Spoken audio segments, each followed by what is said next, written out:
आज ये मैं अपनी गाड़ी के लिए मड फ्लैप बनाने लगा हूँ। उसके मड फ्लैप टूट गए थे तो मैंने ये एक्रेलिक के वर्ड्स निकलवाए हैं और इसका लोगो, और ये शीशे के ऊपर से मैं लेने लगा हूँ। इसकी डाई ज़रा अच्छी फिनिशिंग में और सफाई में आएगी। इन वर्ड्स को मैंने एल्फी के साथ लगा लिए और इसके साथ इस पर वैक्सिंग कर ली गई है और इसका साइज़ तकरीबन 10 इंच बाय 1 फीट बन रहा है। तो ये मेरी गाड़ी का जो सा है मड फ्लैप इसी साइज़ का है। तो आज इसकी अब डाई उठाने लगूँ। इसे सबसे पहले जेल कोट बना लिया इसमें फाइबर ग्लास का। अगर कोई मेरा फर्स्ट टाइम ये व्लॉग देख रहा है तो उसके लिए फाइबर ग्लास की पूरी एक सीरीज़ है पीछे जो फाइबर ग्लास का काम कैसे करते हैं। तो इस जेल कोट के अंदर ब्लैक कलर डाला है मैंने और इसमें हार्डनर मिक्स कर दिया मैंने। और अब इसकी बिस्मिल्लाह करते हैं जी। इसकी डाई उठाने की।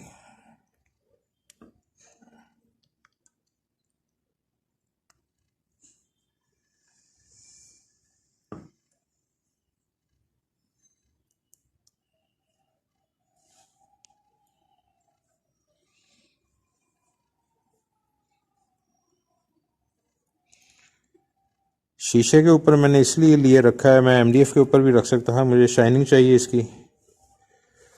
तो जो मोल्ड हम शीशे से उठाते हैं उसमें शाइनिंग अब बहुत अच्छी बनती है, जिस तरह इपॉक्सी के एक क्लास में मैंने बताया था।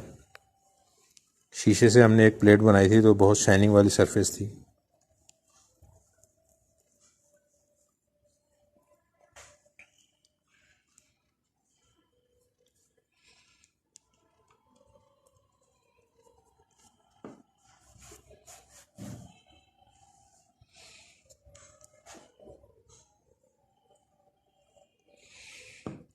क्योंकि ये शीशा मेरा बिल्कुल एक्यूरेट साइज़ का है इसलिए मैंने इसके ऊपर साइडों पे कोई कटिंग नहीं करनी।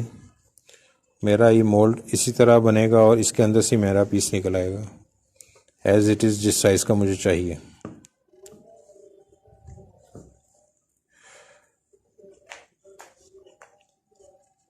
अब जेल कोट को ड्राई होने का टाइम देते हैं। जेल कोट ड्राई होता है तो इसके बाद इसके ऊपर मैट लगाएंगे और फिर इसका मोल्ड तैयार हो जाएगा। इंशाल्लाह एंड तक मेरे साथ रहिएगा और इसे कंप्लीट करते हैं।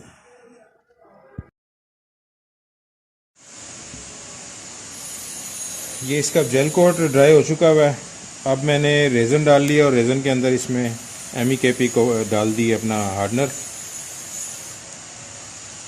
अब इसको थोड़ा सा मैं इस पर रेज़न लगाता हूँ और उसके बाद इस पर मैट की लेयर लगाना शुरू हो जाती है।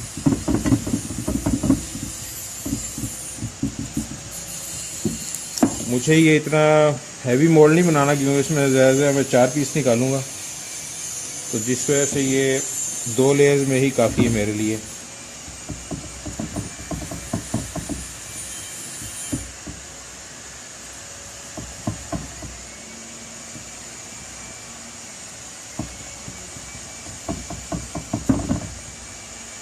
ये मैट की अच्छी सी एक लेयर लग जाएगी, इसके बाद इस पर दूसरी लेयर लगा देंगे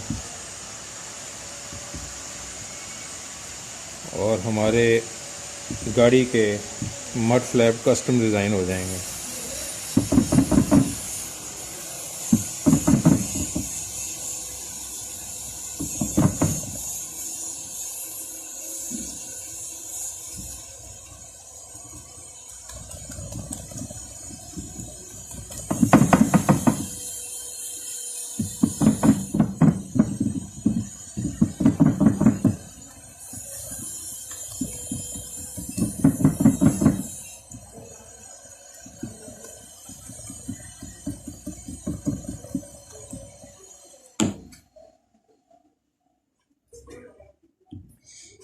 ये जो हमें मैट उठा हुआ नज़र आ रहा है इसमें एयर है, इसे कोशिश करें कि हम यहाँ से एयर इसकी ख़त्म करें।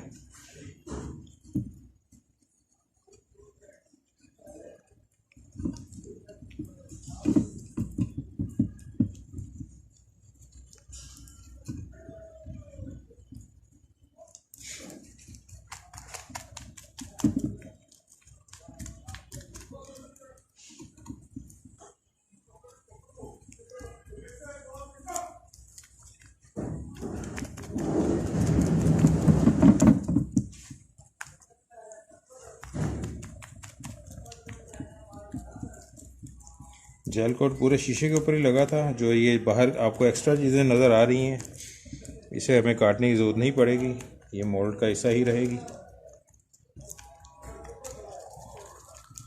क्योंकि हम कास्ट को साफ़ निकालेंगे। मोल्ड में अगर इस तरह की थोड़ी बहुत कमी पेशी रह जाती है या इस तरह का कुछ मैट रह जाए, उससे परेशानी नहीं। असल हमारा फोकस इस जगह पे रहना चाहिए कि जिस जगह से हम मोल्ड बना रहे हैं और जो चीज़ मोल्ड जिसका बन रहा है, हमारी डिटेल ख़राब ना हो। पहली लेयर में कोशिश करें कि इसकी जितनी भी एयर इसके अंदर रह जाए वो निकालें।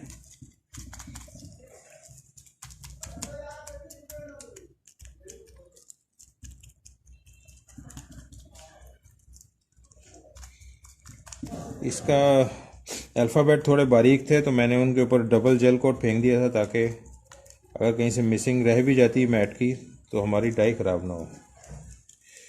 इसमें से अब एयर मैक्सिमम निकल चुकी हुई है। थोड़े बहुत बबल्स हैं तो ये दूसरी लेयर में प्रेशर के साथ निकल जाएंगे।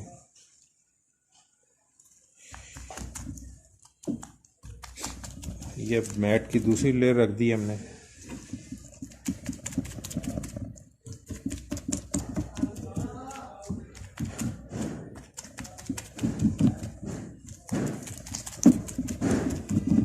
पहली लेयर में रेज़न काफ़ी लगा हुआ है, इसलिए मेरी कोशिश है कि मैं थोड़ा सा इसको ड्राई ब्रश को चलाऊं ताकि नीचे का रेज़न ऊपर के मैट को पकड़ ले।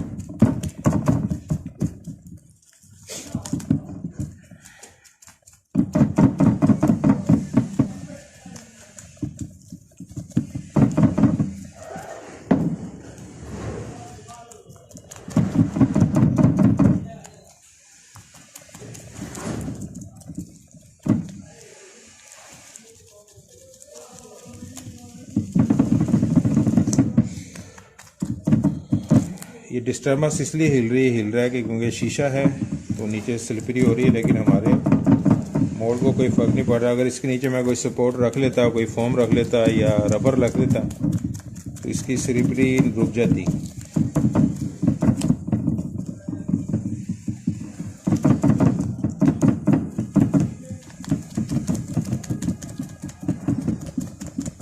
ये जो नज़र आ रही है एयर है, ये जो ब्रश के साथ प्रेस करके निकाली जाती है।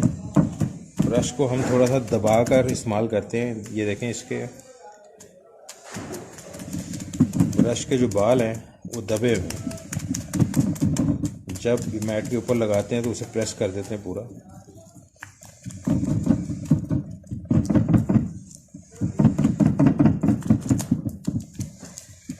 अब ये 2 लेयर्स तो लग गई। अब मैं इसे थोड़ी सी एक्स्ट्रा स्ट्रेंथ दूंगा। इसको टेक्निकली हम लोग सब जो फाइबर का काम करते हैं यहाँ पे, उसे पट्टियाँ कहते हैं। ये साइडों पे पट्टी लगा दी हमने, इससे साइडों की थिकनेस बड़ी हो जाएगी, ज़्यादा हो जाएगी और मोल्ड रिलीज़ करने में आसानी हो जाएगी हमें।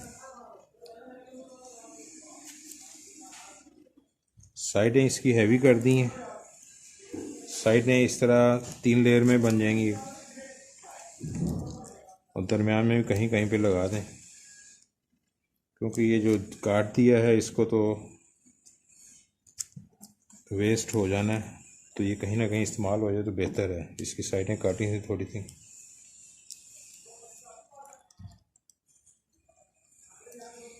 ये इस तरह तकरीबन ये 3 लेयरों में चला गया, ये सारा ही कवर हो गया।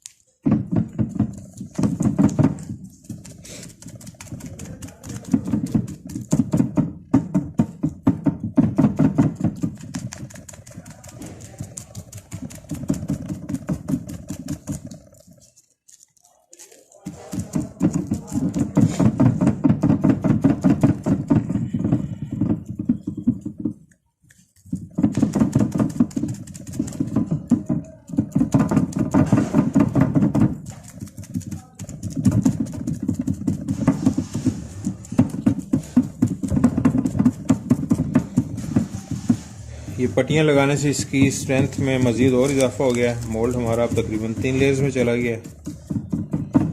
साइडों की जो पट्टियाँ लगी हैं, इससे जब हम मोल्ड रिलीज़ करते हैं, इसमें से अंदर से कास्ट निकलेगी, उसको निकालने में आसानी रहेगी और इसमें मोल्ड बेंड नहीं होगा हमारा। वैसे तो ये स्ट्रेट मोल्ड है, बहुत आसानी से पीस निकल आएंगे इसमें से।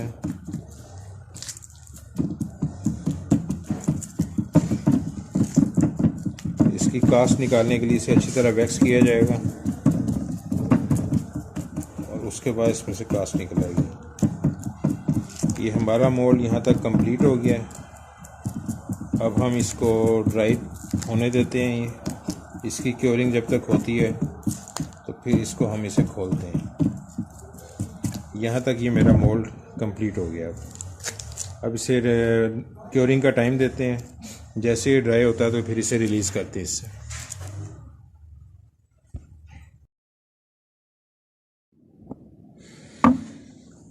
अब ये हमारा पीस क्योर हो चुका हुआ है। अब हम इसे रिलीज़ करते हैं शीशे के ऊपर से। हमारा मोल्ड है।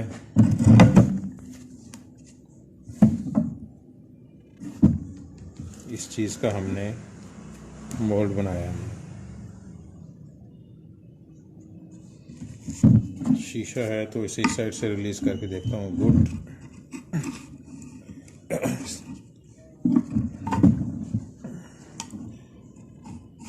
ये देखें, ये इसके रिलीज़ होने की निशानी है।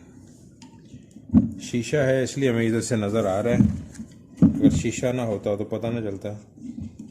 तो हमारा मोल्ड इस तरीके से रिलीज़ हो रहा है।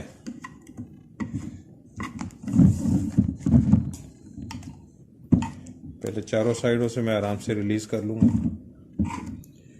ये वर्ड्स हो सकता है कि मोल्ड के साथ आ जाएं। इनको फिर अलहदा से निकाल लेंगे अगर ये साथ ही आ गए तो। अगर ये वहाँ स्टिक रहे ग्लू के साथ अपनी तो लगे रहेंगे, वरना इन्हें बाद में निकालने में भी हमें कोई मसला नहीं है।